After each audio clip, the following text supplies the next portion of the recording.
warahmatullahi wabarakatuh. Apa kabar anak-anak? Bertemu lagi kita dalam pembelajaran pendidikan jasmani, olahraga, dan kesehatan. Kali ini tema kita yaitu permainan bola besar dan masih dengan materi yang sama yaitu sepak bola bagian 2. Sebelum kita belajar, mari kita berdoa terlebih dahulu. Berdoa, mulai.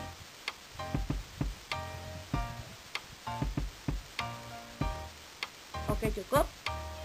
Nah, setelah ini kita simak ya kompetensi dasarnya apa saja. Kompetensi dasar 3.1 memahami konsep gerak spesifik dalam berbagai permainan bola besar, sederhana dan atau tradisional. Kemudian 4.1 mempraktikkan gerak spesifik dalam berbagai permainan bola besar, sederhana dan atau tradisional. Nah, tujuan pembelajarannya adalah setelah kalian menyimak materi pada slide berikut ini dan melihat video, kalian mampu menguraikan peraturan permainan sepak bola. Yang kedua, peserta didik mampu mengkategorikan teknik dasar menggiring bola. Yang terakhir yaitu peserta didik dapat mengkategorikan teknik dasar menghentikan bola. Kita masuk ke peraturan permainan. Pemain sepak bola itu terdiri dari 11 orang dalam satu tim. Nah, waktu permainannya itu 2 kali 45 menit atau 90 menit.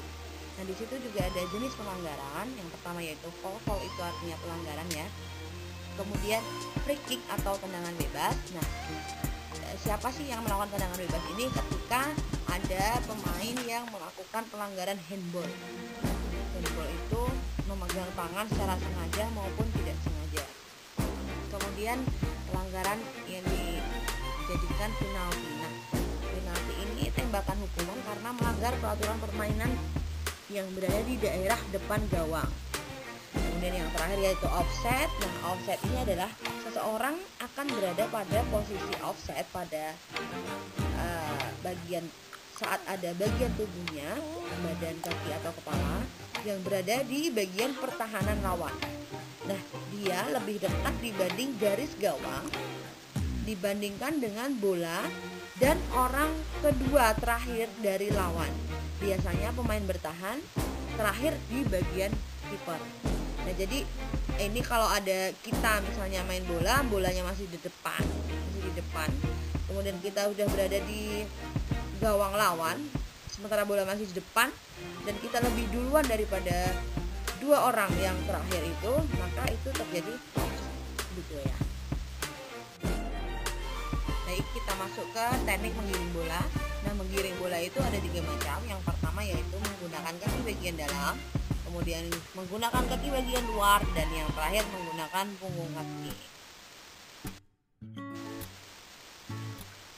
Yang pertama, menggiring bola menggunakan kaki bagian dalam. Nah, caranya adalah dengan badan menghadap ke sasaran, salah satu kaki tumpu berada di samping bola, kemudian kaki diputar keluar dulu, sentuhkan pada bola bagian tengah, kemudian dorong pelan-pelan hingga bola bergulir ke tanah secara terus-menerus.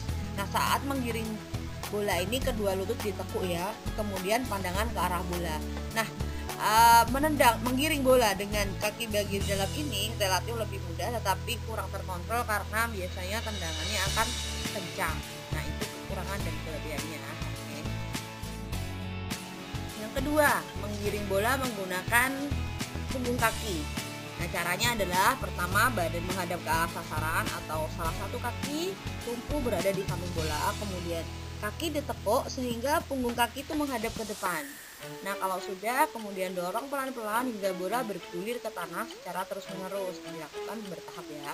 Nah, kemudian saat menggiring bola itu lutut ditekuk, pandangannya tetap ke arah bola, kemudian melihat situasi lapangan. Nah, menggiring bola menggunakan punggung kaki ini relatif lebih mudah dikontrol dan bolanya juga akan lebih mudah dikontrol karena si bola ini ada tahanan.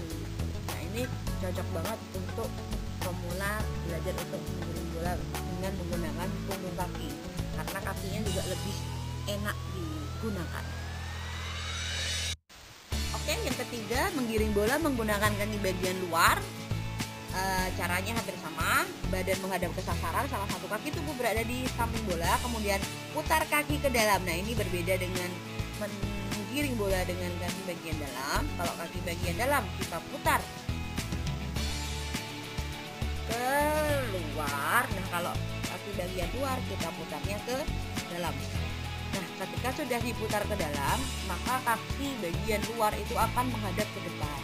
Setelah itu dorong perlahan hingga bola bergulir di tanah secara terus-menerus. Nah, pada saat menggiring bola, tekuk lututnya sedikit ditekuk, kemudian pandangan ke arah bola dan melihat situasi lapangan. Nah, untuk belajar menggiring bola menggunakan bagian luar ini agak lebih sulit dibanding yang lainnya karena kaki kita kadang tidak terbiasa untuk kita tekuk ke dalam. Baik, sekarang kita akan bahas tentang teknik menghentikan bola. Nah, teknik menghentikan bola itu ada dua macam, yaitu sebenarnya 3 macam. Kita pelajari 2 macam saja. Menggunakan kaki bagian dalam dan menggunakan telapak kaki. Itu yang biasa dilakukan oleh pemain sepak bola. Nah, untuk menggunakan telapak kaki itu caranya yaitu dengan pandangannya ke arah datangnya bola, kemudian tinggal angkat salah satu kaki yang akan digunakan untuk menghentikan bola.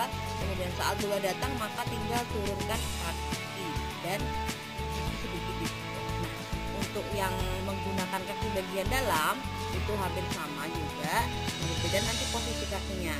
Yang pertama, pandangan ke arah datangnya bola. Yang kedua, kaki yang akan dipakai untuk menghentikan bola dibuka keluar sehingga kaki bagian dalam menghadap ke arah datangnya bola. Ketika bola datang, maka kalian tinggal menghentikan bola dengan cara menyentuhkan kaki bagian dalam ke bagian tengah bola. Nah, seperti itu. Oke. Alhamdulillah, telah selesai sudah mata pelajaran kita pada pagi hari ini. Semoga kalian bisa menyerapnya dengan baik, mendapatkan ilmu yang bermanfaat. Selamat belajar, selamat mengerjakan tugas, salam olahraga. Assalamualaikum warahmatullahi wabarakatuh.